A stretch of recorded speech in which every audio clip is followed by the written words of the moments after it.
సుమారుగా ఈ హత్య ఎన్ని గంటలు జరిగింది? సుమారు 11:30, 12 మధ్యలో జరిగిందండి.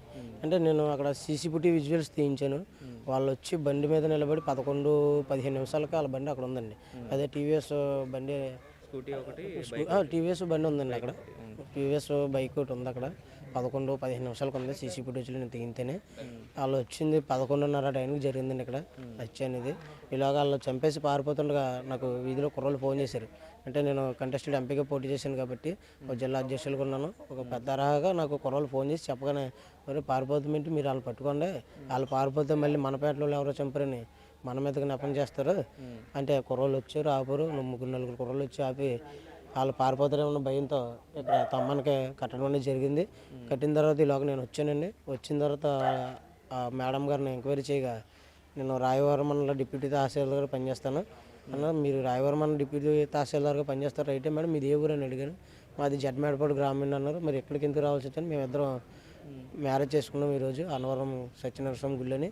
అది మా అన్నయ్యకి మా తమ్ముడికి నచ్చగా కూడా ఇంకా వాళ్ళ బంధువు ఇంకో అతను వచ్చాడు, ముగ్గురు కలిపి కొట్టి చంపేశారని ఆవిడే చెప్పిందండి. దానికి మరి ఇలా చంపడం కరెక్ట్ కాదు మేడం అని నేను వెంటనే వాళ్ళ కుటుంబ సభ్యుల్ని మా కుర్రోళ్ళు పోలీసులు వచ్చినప్పటికీ ఆవిడ ఏమైనా స్టేట్మెంట్ ఇచ్చారా? సంధ్య ఏమైనా స్టేట్మెంట్ ఇచ్చారు? ఇక్కడేం పోలీసులకి ఏమో స్టేట్మెంట్ ఇవ్వలేదండి. పోలీసు వాళ్ళు వచ్చారు, వాళ్ళని జీపులు ఎక్కించుకున్నారు. వాళ్ళ సెల్లలో 4 సెల్లు మా కుర్రలు తీసుకుంటే పోలీసు వాళ్ళకి హ్యాండ్ చేసాం. 2 బండ్లు కూడా వాళ్ళు వచ్చిన వాహనాలు కూడా 2 పోలీసు వారికి మేము అప్పగించడం జరిగింది.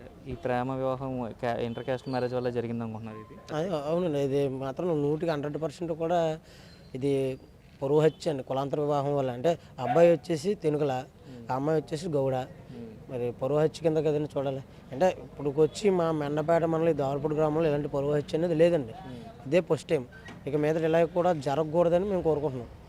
దీని మీద ఇది చూసుకున్నట్లయితే ఇదైతే రాత్రి హత్య జరిగిన తర్వాత చంపిన దుండగులు పాడిపోతుంటే ఈ గ్రామానికి సంబంధించిన కొంతమంది వ్యక్తులు, ఈ ప్రాంతానికి సంబంధించిన వ్యక్తులు వారిని హోల్డ్ చేస్తే వచ్చి ఆ వీడియో అంతా షూట్ చేసామని కూడా చెప్తున్న పరిస్థితి కనిపిస్తుంది. ఎందుకు మీరు ఇక్కడికి రావాల్సి వచ్చిందని చెప్పి డిప్యూటీ తహసీల్దార్ సంధ్యని కూడా అడిగిన నేపథ్యంలో ఆమె, మేమిద్దరం వివాహం చేసుకున్నాం, అది మా కుటుంబ సభ్యులకి నచ్చక ఇలాంటి ఉదంతానికి ఒడిగట్టారని కూడా చెప్పినట్లుగా అయితే రాజేష్ చెప్తున్న పరిస్థితి ఇక్కడ కనిపిస్తుంది. కెమెరామెన్ రవితో శంకర్, బిగ్ టీవీ.